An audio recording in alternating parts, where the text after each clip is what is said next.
Hello student, আজকে ক্লাসে তোমাদের ডিএসসিসি 7 পেপার থেকে মোস্ট ইম্পর্টেন্ট দুটি 20 নম্বরের প্রশ্নের উত্তর নিয়ে আলোচনা করব।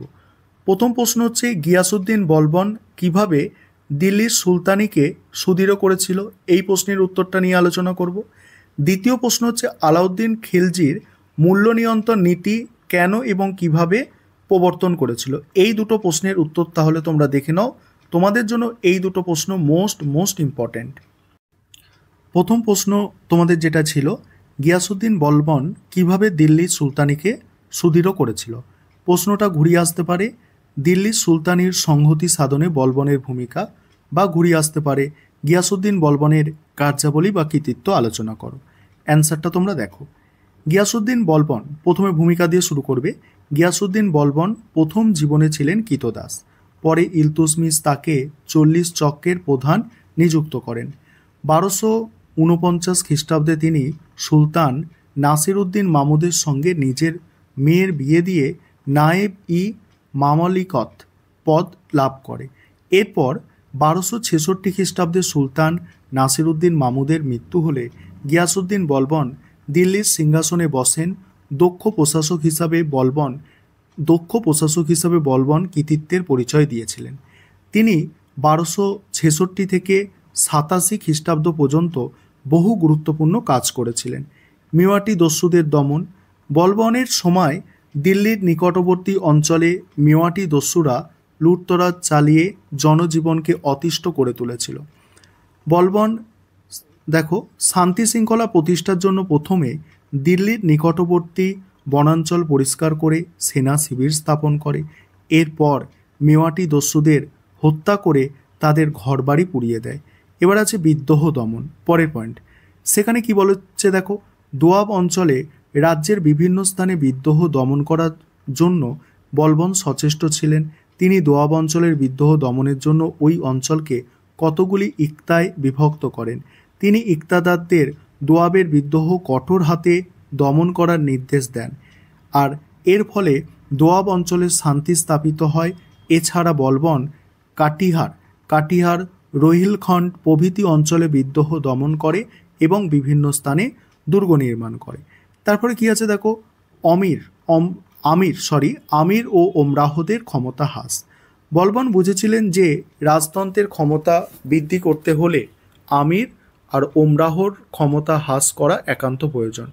এই জন্য তিনি প্রথমে 40 চক্র ধ্বংস করেন এবং অভিজাতদের মনে রাজশক্তির সম্পর্কে ভীতির পরিবেশ তৈরি করে। পরের পয়েন্ট হচ্ছে ঐশ্বরিক রাজতন্ত্রের আদর্শ। বলবন রাজতন্ত্রের ক্ষমতা ও মর্যাদা বৃদ্ধির জন্য রাজাকে ঈশ্বরের প্রতিনিধি হিসাবে চিহ্নিত করেন। তিনি রাজার বাহ্যিক আড়ম্বরের প্রতি গুরুত্ব দেন এবং নিজেকে নিয়াবত ই খুদাই অর্থাৎ আল্লাহর প্রতিনিধি উপাধিতে ভূষিত করেন। রাজ দরবারে সিজদা বা সুলতানের সামনে নতজানু হওয়া এবং পাইবস বা সুলতানের পদযুগল চুম্বনের নীতি চালু করেন। এর পাশাপাশি তিনি রাজসভায় হাস্যরস, মদ্যপান প্রভৃতি নিষিদ্ধ করেন এবং কঠোর সংযম বজায় রাখেন। এমনকি বলবন তুর্কি এবং সাধারণ মানুষের সঙ্গে কথা বলাও বন্ধ করে দেন। তারপর হচ্ছে ন্যায় বিচারের ব্যবস্থা। বলবন প্রজাদের প্রতি ন্যায় বিচারকে সুলতানের কর্তব্য বলে মনে করেন। তিনি কর্মচারীদের বিষয়ে জানার জন্য গুপ্তচর নিয়োগ করেন এবং কর্মচারীদের দুর্নীতির খবর পেলে নির্দয়ভাবে শাস্তিদানের ব্যবস্থা করেন। তিনি সুলতানের সঙ্গে অভিজাতদের বিরোধের অবসান ঘটান এবং সীমান্ত অঞ্চলে অভিজাতদের একচেটিয়া ক্ষমতা খর্ব করেন। তারপর হচ্ছে সামরিক শক্তি বৃদ্ধি।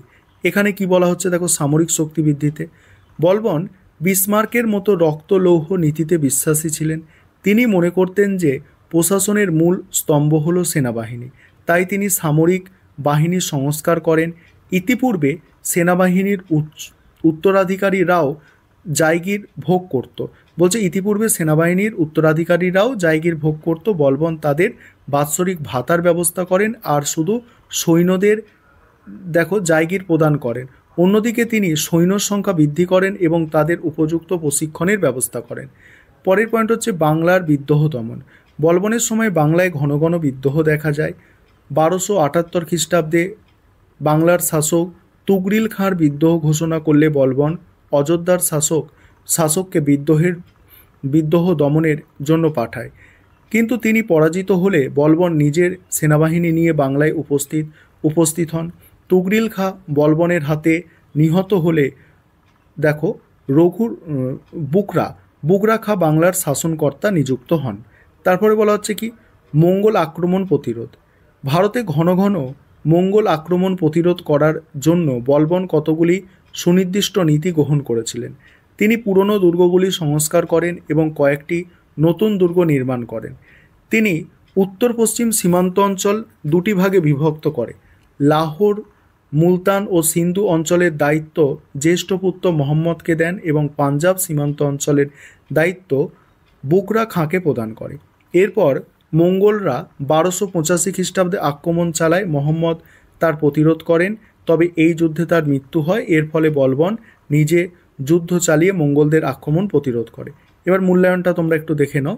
তারপরের প্রশ্ন যেটা আছে, আলাউদ্দিন খলজির মূল্য নিয়ন্ত্রণ নীতি কেন কিভাবে প্রবর্তন করে, বা প্রশ্নটা ঘুরিয়ে আসতে পারে আলাউদ্দিন খলজির বাজার দর নিয়ন্ত্রণ নীতি বা মূল্য নিয়ন্ত্রণ নীতি, আলাউদ্দিন খলজির মূল্য নিয়ন্ত্রণ নীতি কেন এবং কিভাবে প্রবর্তন করেছিলেন, এইভাবে প্রশ্ন ঘুরিয়ে ফিরিয়ে আসতে পারে। প্রথমে ইন্ট্রোডাকশন অর্থাৎ ভূমিকাটা দেখো। দিল্লির সুলতানের ইতিহাসে সুলতান আলাউদ্দিন খলজি কেবল একজন দিগ্বিজয়ী শাসক হিসাবে নয়, তার কঠোর প্রশাসনিক ও অর্থনৈতিক সংস্কারের জন্য স্মরণীয়। বিশেষ করে তার বাজার দর বা মূল্য নিয়ন্ত্রণ নীতি মধ্যযুগীয় ভারতের প্রেক্ষাপটে একটি ব্যতিক্রমী ও সাহসী পদক্ষেপ। এই নীতি প্রবর্তনের পেছনে বহুমুখী কারণ থাকলেও এর মূল উদ্দেশ্য ছিল বিশাল সেনাবাহিনীর ব্যয়ভার বহন করা এবং মুদ্রাস্ফীতি রোধ করে সাধারণ মানুষের জীবনযাত্রার মান স্থিতিশীল রাখা। জিয়াউদ্দিন বার্নি তারিক-ই-ফিরোজশাহী গ্রন্থে এই নীতির বিস্তারিত বিবরণ পাওয়া যায়, যা এর প্রকৃতি ও কার্যকারিতা অনুধাবনের প্রধান উৎস। নীতির প্রেক্ষাপট ও উদ্দেশ্য। আলাউদ্দিন খলজির রাজত্বের একটি বড় অংশ কেটেছে অভ্যন্তরীণ বিদ্রোহ দমন ও মঙ্গল আক্রমণের মোকাবিলায়। বিশেষত মঙ্গল আক্রমণ থেকে সাম্রাজ্যকে রক্ষা করার জন্য তার একটি বিশাল ও শক্তিশালী সেনাবাহিনী গড়ে তোলার প্রয়োজন ছিল। সেনাবাহিনীর ভরণপোষণের ব্যয় ছিল অত্যন্ত বেশি। একদিকে যেমন তিনি সৈন্যদের বেতন বৃদ্ধি করতে রাজি ছিলেন না, অন্যদিকে মুদ্রাস্ফীতির ফলে দ্রব্যমূল্যের বৃদ্ধি সৈন্যদের ক্রয় ক্ষমতা হ্রাস করেছিল। এই সমস্যার সমাধানে আলাউদ্দিন এমন একটি নীতি গ্রহণ করে যা সৈন্যদের বেতন কম রেখেও তাদের জীবনযাত্রার মান নিশ্চিত করবে। অর্থাৎ তিনি দ্রব্যের মূল্য হ্রাস করে সৈন্যদের ক্রয় ক্ষমতা ধরে রাখতে চেয়েছিলেন। বাজার দর নিয়ন্ত্রণের মূল উদ্দেশ্য ছিল এই বিশাল সেনাবাহিনীর ব্যয়ভার হ্রাস করা এবং একই সাথে মুদ্রাস্ফীতি রোধ করে দ্রব্যমূল্যের ঊর্ধ্বগতি থামানো। এছাড়া এই নীতির মাধ্যমে তিনি সাধারণ মানুষের জীবনযাত্রা সহজ করতে চেয়েছিলেন এবং ব্যবসায়ীদের মুনাফাখোরি বন্ধ করতে উদ্যোগী হয়েছিলেন। এবারে মূল নীতির দিকগুলি। দিকগুলো কী ছিল? 1 নম্বর পয়েন্ট হচ্ছে নির্দিষ্ট মূল্য ধার্যকরণ। বিভিন্ন পণ্যের জন্য সুলতান নিজেই একটি নির্দিষ্ট এবং সর্বোচ্চ মূল্য ধার্য করে দেন। বিভিন্ন জিনিসে, গম, যব, চাল, চিনি, সব কিছুতে, ঠিক আছে। এই মূল্যের তালিকা বাজারের প্রকাশ্যে টাঙানো থাকবে, মানে বাজারে কিন্তু টাঙানো থাকবে এই মূল্য। বাজার সংগঠন। এখানে 3 ধরনের বাজার তিনি স্থাপন করেন। একটা হচ্ছে শস্য বাজার, এখানে কেবলমাত্র খাদ্যশস্য বিক্রি করা হতো, ঠিক আছে, যেটা সাহানা-ই মান্ডি এই বাজারের দায়িত্বে থাকতেন, একজন উচ্চপদস্থ কর্মচারী সাহানা-ই মান্ডি। তার কাজ ছিল মূল্যের তালিকা অনুযায়ী পণ্য বিক্রি হচ্ছে কিনা সেটা দেখা। তারপর কাপড়ের বাজার ছিল, ঠিক আছে, উচ্চমানের কাপড়ের বাজার, ব্যবসায়ীদের এখানে নির্দিষ্ট মূল্যে কাপড় বিক্রি করা হতো। সাধারণ বাজার ছিল, যেখানে ঘোড়া, দাসদাসী, গবাদি পশু এইসব বিক্রি হতো।